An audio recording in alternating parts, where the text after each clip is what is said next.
नमस्कार विद्यार्थियों। अब हम बात करते हैं उच्चारण स्थान या वाक् तंत्र के आधार पर स्वर कौन कौन से होते हैं। तो उच्चारण स्थान और इसके बाद स्वर लिख दिया मैंने यहाँ, और उसके बाद स्वर का नाम।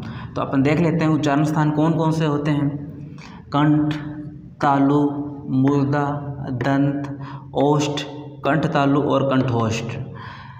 ये आपको इतना समझ में नहीं आएगा, इसलिए मैंने एक मानव की आकृति बनाई है, और उस मानव आकृति में जो हमारे वाक तंत्र हैं उनको दर्शाया गया है। तो आप थोड़ा देख लीजिए।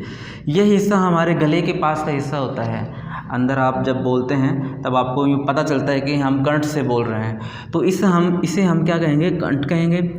और इससे ऊपर का हिस्सा होगा उसे हम तालु कहेंगे।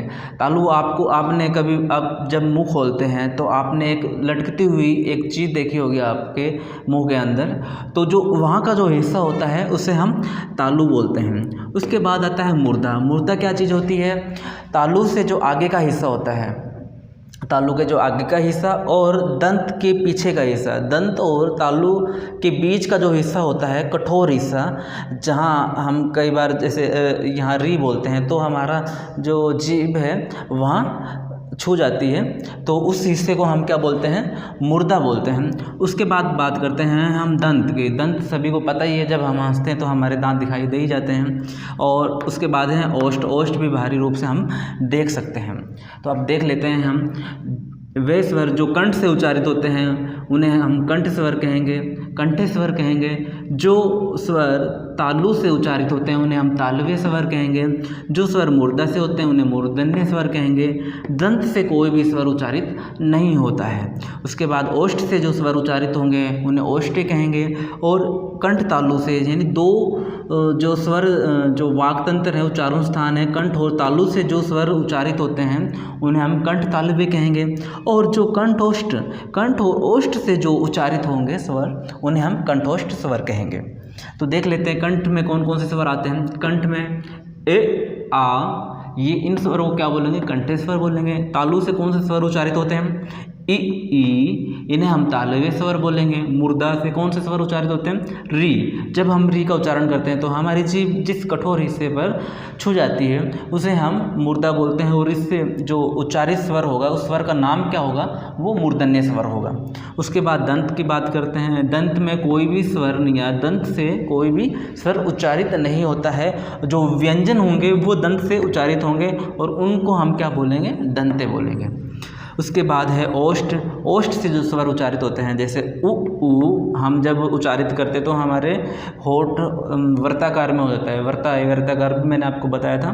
तो ओष्ठ से स्वर उच्चारित होते हैं उन्हें हम ओष्ठ स्वर कहेंगे। ओष्ठ से कौन कौन स्वर उच्चारित होते हैं, उ, ये दोनों स्वर होठ से उच्चारित होते हैं, इन्हें ओष्ठे कहते हैं। उसके बाद है कंठ तालु।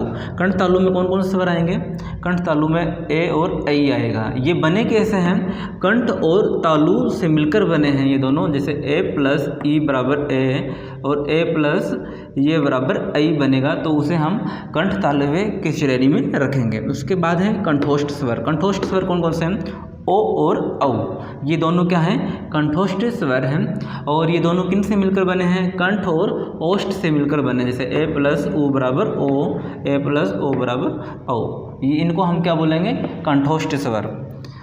आगे हम बात करते हैं अनुनासिक स्वर। अनुनासिक स्वर कौन से होंगे, जिन स्वर या ध्वनियों का उच्चारण में नाक की सहायता ली जाती है, यानी नाक से भी कुछ जो स्वर हैं या व्यंजन हैं वो उच्चारित होते हैं, तो उन्हें हम अनुनासिक ध्वनियाँ या अनुनासिक स्वर कहते हैं। कौन कौन से होते हैं वो, जैसे आ, ई, ऊ आदि।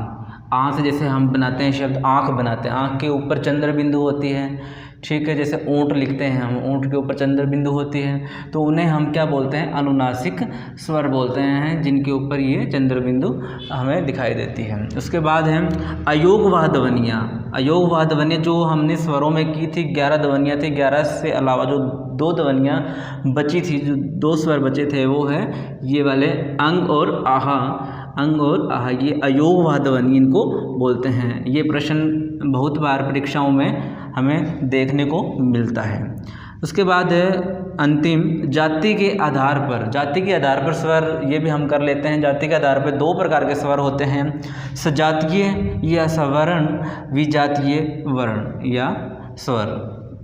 उसके बाद देखते हैं हम सजातीय में कौन कौन से आते हैं, जैसे ए आ इ ई उ ऊ, ये सारे सजातीय यानी एक ही वर्ण एक ही जाति के हैं ये वर्ण, ये जो स्वर हैं, और ये अलग अलग से मिलकर बने हैं, इसलिए इन्हें हम विजातीय की श्रेणी में रखेंगे। इनमें कौन कौन से आते हैं, ए ऐ ओ औ, ये देखो एक जैसे हैं, ए प्लस ए आ बना है, ई प्लस ई बना है, उ प्लस उ बराबर उ बना है, यानी एक ही जाति के हैं एक ही वर्ण के हैं, इसलिए इन्हें सजातीय और इनको विजातीय स्वर की श्रेणी में रखा गया है।